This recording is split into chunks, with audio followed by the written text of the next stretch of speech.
చరణ్, పల్లవి ఇద్దరు హనీమూన్‌కి వస్తారనమాట. ఇక వాళ్ళు దిగాల్సిన హోటల్‌కి దిగుతారు. రూమ్‌లోకి వెళ్తూ ఉంటారనమాట. ఇక ఇటు పక్క రూమే తీసుకుంటారు భువన, అలాగే అక్షిత.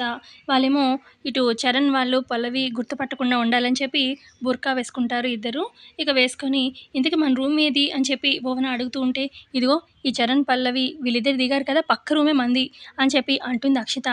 హమ్మయ్య! పోన్లే వాళ్ళిద్దరు ఏం చేస్తున్నారో చూద్దాం పద అని చెప్పి మెల్లగా చూడడానికి ట్రై చేస్తూ ఉంటారు.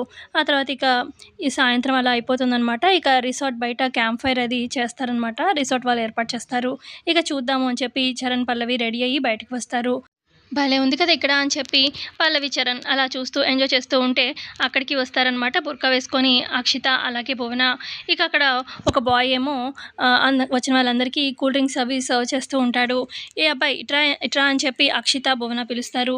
ఏంటి మేడం కూల్ డ్రింక్ కావాలా మీకు అని చెప్పి అతను అడుగుతూ ఉంటే, మాకు కూల్ డ్రింక్ కాదు, కూల్ డ్రింక్ కోసం పిలవలేదు, అదిగో క్యాంప్ ఫైర్ దగ్గర ఆ అమ్మాయి కనిపిస్తుంది కదా ఆ అబ్బాయి పక్కన, ఆ అమ్మాయికి ఈ కూల్ డ్రింక్ ఇవ్వాలి. అయితే ఒక నిమిషం, ఇదిగో ఈ డబ్బులు తీసుకో, ఈ కూల్ డ్రింక్లో నేను ఈ బాటిల్లో కనిపిస్తుంది కదా ఇది నీకు ఇచ్చే కూల్ డ్రింక్లో కలుపుతాను. ఈ కూల్ డ్రింక్ గ్లాస్ ఆ అమ్మాయి తాగేలాగా నువ్వు చేయాలి. ఇదిగో నీకు కావాల్సినంత డబ్బులు అని చెప్పి భువన ఇస్తుంది. ఇక అక్షిత ఏమో ఆ మెడిసిన్ ఏదో కలుపుతుందనమాట పల్లవి తాగే కూల్ డ్రింక్లో. సరే మేడం ఇచ్చేస్తాను, పని అయిపోతుంది అని చెప్పి అతను వెళ్తాడనమాట చరణ్ అలాగే పల్లవి దగ్గరికి. సరే కూల్ డ్రింక్ అని చెప్పి ఇస్తారు. ఇక ఇటు చరణ్ తాగుతాడు, పల్లవి తీసుకుంటుందనమాట ఆ గ్లాసు. మరి పల్లవి తాగుతుందా లేదా అనేది తెలుసుకోవాలి కమింగ్ ఎపిసోడ్లో. మరి పల్లవి కనిపెడుతుందా బుర్కాలో ఉన్నది అక్షిత అలాగే భువన వచ్చారు అని? చూద్దాం మరి కమింగ్ ఎపిసోడ్లో ఏం జరగబోతుందో. ప్రోమో నచ్చితే లైక్ చేయండి. Thanks for watching.